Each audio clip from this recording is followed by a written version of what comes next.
የበሬ ማስታወቂያ እና 2 በሬ 1.5 ሚሊዮን ብር ነው። 2 በሬ 1.5 ሚሊዮን ብር ፍቄ እንነጋገር ከተባለ ቆይማ 1.5 ሚሊዮን ብር ቆይማ እንዴ 1.5 ሚሊዮን ብር ቤት ከዘገዛበት እኮ 10 ዓመት አልሆነውም ገና እንዴ። የዛሬ 5 ዓመት የዛሬ 6 ዓመት እኮ በዚህ ብር ቤት ተገዝቷል። ያው ድልቅቅ ያለ ከነግቢው ምናምን ግራውንድ +1 የሆነ ታስታውሳላችሁ? እንዲያውም ጦርነቱ ጀምራ ፍቅር በዚህ ዘመን አሁን ቁጥር አይጠራም እንዴ እኔ ብቻ ለምን ልናደድ እንዴ? ከብራችን ተቃጠሉ። ከምር ግን 1.5 ነበር 2 በሬዎች አንድ ላይ አንተ በሬ ትያለ እንዴ? የታክሲ ዋጋ እንኳን ጨምሯል እንዴ? አረቴ ብለንዬ እኔ እኮ ማሰበው ምን እንደሆነ ታውቂያለሽ? አሁን እኔ ማይንድ የሚያስበው 1.5 ሚሊዮን ብር ቢያንስ 30 ወጣቶችን አደራጅቶ ሙያ አስተምሮ ከዛ በኋላ የሆነ ቢዝነስ ከፍቶ ምናምን ብዙ ነገር እንኳን በድሮ ዘመን ነው። በእኛ ደጉ ዘመን አሁን 10 ዓመት እኮ አይሞላውም ይሄ ነገር ቤት ከተገዛበት። በእግዚአብሔር ቤት ሲባል እሱን እኮ ነው የምልሽ። ተራ ቤት ሳይሆን ጥንቅቅ ያለ ቤት በቃ የሀብታም የተባለ ቤት የሀብታም ሙልቀ የሚቀመጠው ታሪካዊ በሬ እኔ ምን አውቃለሁ። በፍሬ ማርገት ታሪካዊ ከሆነ አያረጅም፣ አርጅቶ አይሞትም። እኔ የሚያሳዝነኝ ፍቅር እኔ የሚያሳዝነኝ ብራቸውን አውጥተው የሚገዙት ሰዎች ናቸው። ቆይ የ1.5 ሚሊዮን ብር ስጋ ይበላን ብለው ላያቸው ደረታቸው ላይ ተነቅሰው ይሄዳሉ። እዚህ ግንባራቸው ላይ እውነት ሰው እኮ ራሱ እኮ ግራ ገብቶታል። ግን ምን ያደርግ ደግሞ አትፈርድባቸውም። አይ የሞት መድኃኒት መሆን መቻል አለበት። እሱ ይጣራለን ባይሆን ሰላም ነሽ እግዚአብሔር ይሆነን እንጂ በቀጠሮ እንበል ያለው ልጅ እኮ ከብር ስቄ ነበረ በስሙ። አሁን ግን የእሱ ስም ትክክል ነው በእውነት። ባይሆን በቀጠሮ ይሻል እንደሆነ ነው እንጂ ሳይነገረን እኮ አብደናለቅን። ያለ ቀጠሮ እኮ ማበዱ ነው አልቀረልንም። እሱ እንዳለው በቀጠሮ ቢሆን በተሻለ። ግን አንዳንዴ እኮ ግራ ያጋባሻል። እኔ አሁን ለምሳሌ በወርቅ የተለበጠ ስቴክ በሉ ሰዎች ምናምን ሲባል ሰምቻ ቃለው በፕራይቬት ጀት ላይ ምናምን ያው ትናንትናም ስንወቅሳቸው የነበሩ ልጆች እንደውም በጣም የገረመኝ እኔ መስቀል አንገታቸው ላይ አድርገው የኦርቶዶክስ አማኝ መሆናቸው እዛ ላይ እየታየ ሰርጉ ላይ ሲጨፍሩ ሲሳተፉ የነበሩ ሰዎች ኦልሬዲ በዚህ በጾም ወቅት ላይ ከማይፈቀዱ አሊያም ደግሞ በቃ እምነቱ ላይ ላሉ ሰዎች ከሚከለከሉ ነገሮች አንዱ የፌሽታ የደስታ ነገር ነው እና ግን በኋላ ሳየው ቦት ላይ ነው በቃ እነዚህ ልጆች በህይወታቸው የማያገኙት የአንዴና የመጨረሻ እድል ቦት ላይ ሆነው ቬሎ መልበስ ሊሆን ይችላል። ልጆቹ በቃ ወጣት ናቸው አደረጉት እንበል። የማይገኙ እድሎች ብለሽ የምትሆን ታስቢያለሽ። ወርቅ የተነሰነሰበትን ስጋ መብላት ቴስቱ ምን እንደሆነ ስለማላቅ አልነቅፍም። ምናልባት ውስጣችሁ የሆነ ሳምባችሁን ጉበታችሁን ከሆነ በሽታ ይከላከል ከሆነ አላውቅም። ያው ስላልበላሁት ልክ አይደለም ማለት አልችልም። ወርቅ የተነሰነሰበት ወርቅ የተለበጠ ተብሎ አይታችኋል። ለሮናልዶ ምናምን ይሄ እንዲህ የጨው እየነሰነሰ የሚያቀርበው ሼፍ እሱ የሚሸጠው ይመስለኛል። እንዴት ነው ወይ መከራ! ዘመኑ ተራቋል። ወርቅ ከላይ ዘመኑ ተራቆ ነው። ስቴኩ ላይ ከላዩ እንዳለ ወርቅ ነው እንትን ነው ይሄ ወር የሚበላ ነው። ግን የሚገርምሽ ኖ ወርቅ ከለር በአንድ በኩል ሎጂካሊ ስታስበው በሕክምና የሚያውቁ ሰዎችም ካሉ ይምጡና ይንገሩን። ወርቅ ሜታል ነው። እንዴት ነው ሰውነት ውስጥ የሚገባው? እንዴት ነው ጤና የሚሆነውስ? ቆይ እኔ ታዲያውን ሰርች አረግልሽ ጎልድ ስቲክ ብዬ ከለሮቹን እዛ ላይ የሚነሰነሱ ነገሮችን ጎልድ አድርጓቸው ሊሆን ይችላል ከለራቸውን እንጂ ሎጂካሊ ስፒኪንግ ሜታል እንዴት ነው ሰውነት ውስጥ እንዲገባ የሚፈቀደው? እኔም እንግዲህ ምንም እውቀቱ የለኝም። ሀቁን ንገረኝ ካልሽ እኔ ስለማላውቀው አይምሯቸውን ከሳቱ ምን ታደርጊዋለሽ? ስለማላውቀው ሊድ ፖይዝኒንግ እኮ ታዲያ ሜታል ስለገባ ነው። ሊድ ፖይዝኒንግ ብዙ አብዛኞቻችን ሰምተናል አይደለ? ሰዎች በአሳ ምክንያት የሚሞቱት አሳው ላይ የሊድ ሜታል ስለሚበዛበት እኮ ነው። አንድ ብር እኮ ምን ሆኖ አንድ ብር 1 ኮይን ሂራ ኧረ ተው እያወራ ነው። አንድ ኮይን 1 ብር አይደለም።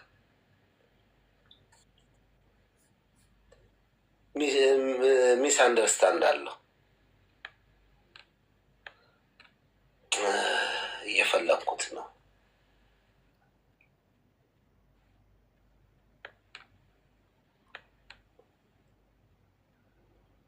ፍቄ እንግዲህ እናንተ በውስጥ ተጫወቱ። እሺ እኔ በውስጥ መስመር ያስቀመጥኩልን መልዕክት አለ። እሱን ይልና መልስልኝ። ልወጣ ስለሆነ ልንቀሳቀስ። ያው በኋላ ነው ማየት የምችለው እንግዲህ። እሺ አዎ ችግር የለውም። ሰላም ዋሉ። ለማንኛውም ሰላም ዋሉ ነው ሰላም እደሩ። ካናዳ ስለሆነች እሷ ዋይ ነው የምትያት። እሺ ሰላም ዋይ ፍቅር። ለሌሎላችሁ ሰላም እደሩ። አሜን አሜን። ሂዊና እስኪ ጊቢ ጎልድ ስቲክ የሚባለው ዱባይ ላይ ምንድን ነው? ወርቅ ተነስንሶበት ነው ወይስ ከለሩ ነው? ምንድን ነው?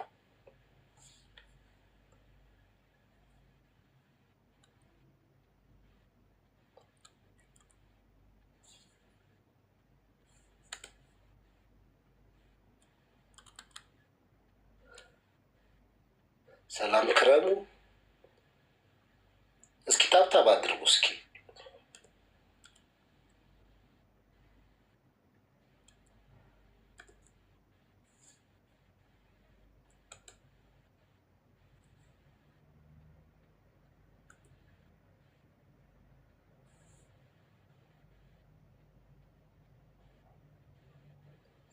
ገባ ገባ በሉ። ጸጥ አላችሁ። እኔ በአንድ ጊዜ አስጨነቃችሁ።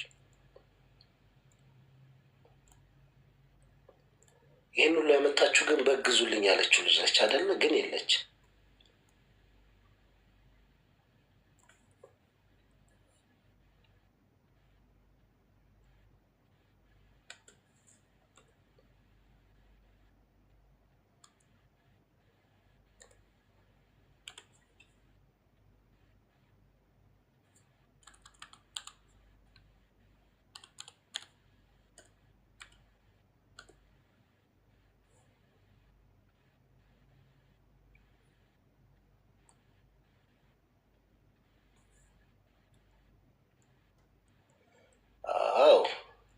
አገኘሁት።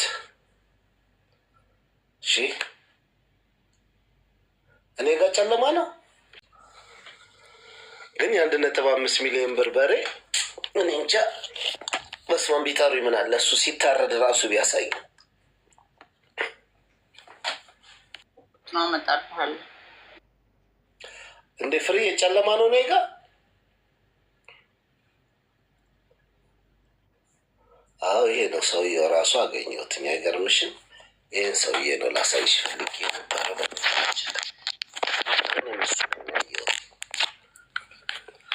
The use of edible gold in haute cuisine has driven food prices to unimaginable figures.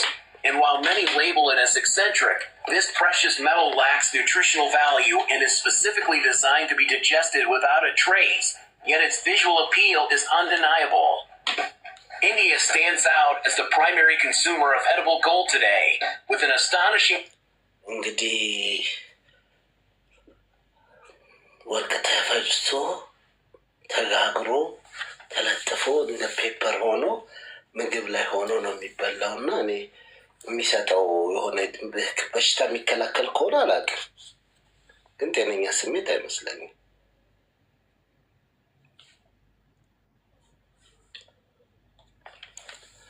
ምናልባት በሬው ውስጡ ወርቅ ይኖረዋል እንዳይሆን ፍቅር 1.5 የሚሸጠው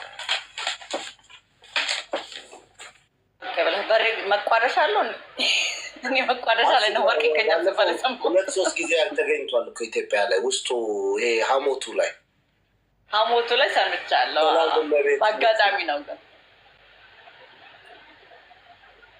ይህንንም በወርቅ መመርመሪያ መርምረውት እንዳይሆን እንጂ 1.5 ሚሊዮን እኔ ኢትዮጵያ ላይ ሾክድ ነው የሆንኩት። ከዚህ በፊት ስንት ነው 600 ሺህ ነው ምናምን ተሸጠ እየተባለ አንድ ሰው የተጠየቅኩ ነው እንጂ 600 ሺህ ብሎ እንኳን አብራ ደረሰ። ብቻ የእብደት ዘመን ላይ ነው ያለ ነው።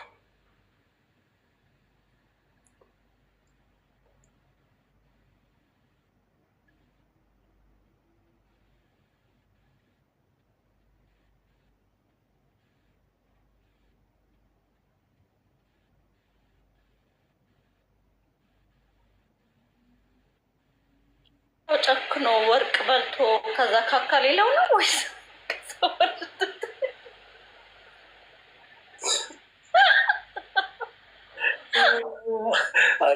አንድ ሌባን አስታወሽኝ። ኢትዮጵያ ላይ ቀምቶ ዋጠው ወርቁን ከሴትዮዋ ላይ ታውቂያለሽ? ነገር ለሚያደርግ እንትና ኃይለ ሥላሴ እንግሊዝ ጨዋ ጠጧቸዋል አዶላ ሰራተኞች ሲባል ሰምቻለሁ፣ በወሬ ደረጃ።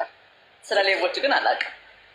አዶላ ሲከፈት ማለት ነው ሰራተኞች፣ በወሬ ደረጃ ነው የሰማሁት። አዶላ ሰራተኞች ወርቅ ይዘው እንዳይወጡ ከስራ በኋላ እንግሊዝ ጨዋ ጠጧቸው ነበረ እንዲወጣ። ከዛ እኔ ስራዬ ብሎ ደግሞ የነሱ የሚፈትሸው ሰውዬ ነው የሚያሳዝን።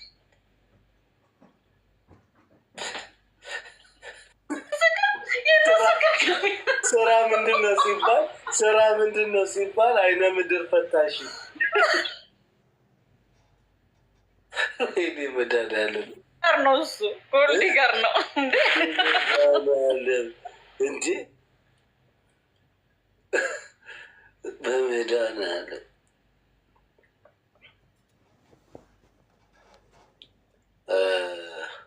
ከባድ ነው ከእውነት ለሌባው እየነገርከኝ ነበረ።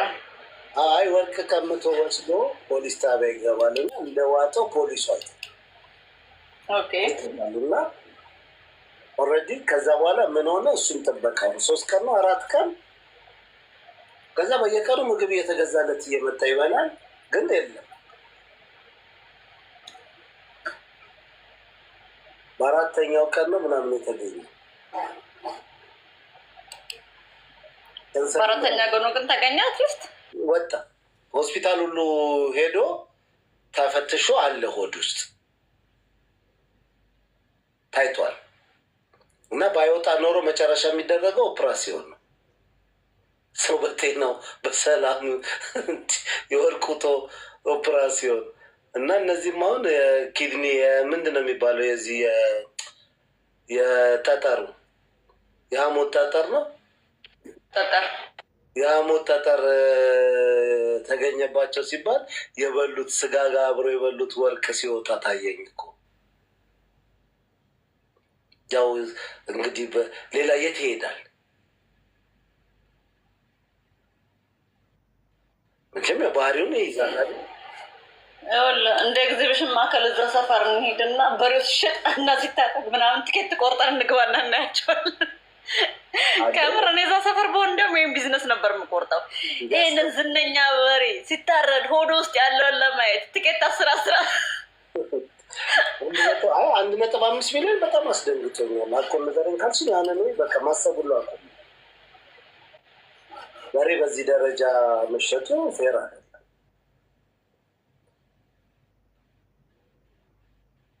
ወዴት እየሄድን ነው? ተዋይም መኖር አለበት ነው። ቢገዙትም ደግሞ ለእኛ መንገድ የለባቸውም። አደባባይ ላይ 1.5 ሚሊዮን ብር ሰው አረ ሞራል የሚባል ነገር እኮ አለ።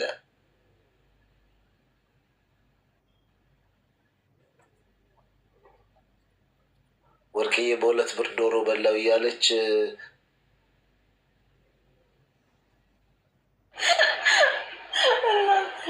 ወርቅዬ ግን ከምር አንቺ ራስሽ ነበርሽ ሙዚየም መግባት የነበረብሽ። ማትገኝ ነገር እኮ ነሽ ከዚህ በኋላ። ማንም በ2 ብር ዶሮ የበሉ ሰዎች እኮ እንዳለ አሁን የሉ አያቶቻችን ናቸው። በቃ እንዴ እናቴ እንኳን በ2 ብር አልበላችም።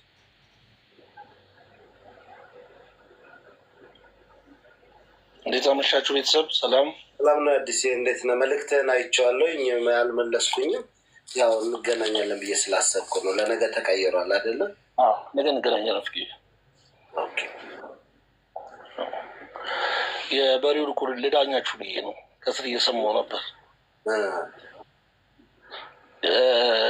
የሆነ የሆነ ጊዜ የጅሩ በሬ ምናምን ተብሎ 300-400 ሺህ ብር ተብሎ ትዝ ይለኛል ወጥቶ ነበር። አንድ ሰው እያልሽ አሁን እኮ አንድ በሬ አይደለም እኮ ፍቄ 1.5 ሁለቱ አንድ ላይ ሁለት ናቸው አንድ ላይ ማለት ነው። እኛ ሰፈር ልደት አካባቢ ቅርጫ አለ ፍቄ እና ሰው ሻል ያለው ለ6 ነው የሚገባው ከ15 እስከ 20 ብር ለ6 ማለት ነው። ከ90 እስከ 150 ማለት ነው። ማለት መካከለኛ ነዳና በቃ 70-80 እኮ ሁልጊዜኛም ስለምንገዛ ችግር የለው ችግር የለብኝም። እኔ አሁን ከ90 እስከ 150 ሚሊዮን ሲባል እኮ ደነገጥኩ።